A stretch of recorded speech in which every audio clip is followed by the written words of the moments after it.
This is a healthy peat swamp forest, and this is peat, a carbon storage.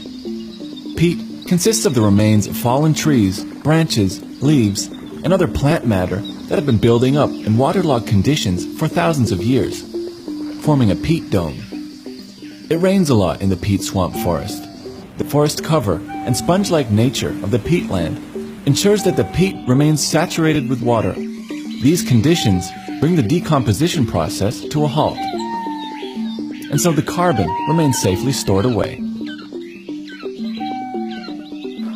Until someone comes along with a saw, cuts down some trees, and digs a trench to flush the timber out of the forest.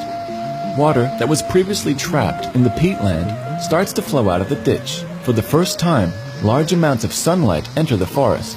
The temperature goes up. The peat near the ditch dries out. Oxygen enters the peat, and the peat begins to decompose. Solid carbon turns to carbon dioxide, traveling up and away. At this scale, the impacts are relatively small. The peatland forest will grow back and continue to trap vast amounts of carbon whilst providing important goods and services for local communities. It's when you go large scale that everything changes. Bulldozers and excavators cut through the forest. Large canals and trenches make way for timber transport and other products intended for planting in the future. Water flows out of the peatland. Sustained drainage causes the water table to go down.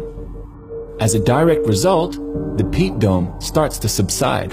The added elements of sunlight and oxygen cause the release of carbon dioxide. Seasonal peat fires further accelerate the process, sending vast amounts of carbon dioxide and other greenhouse gases into the atmosphere.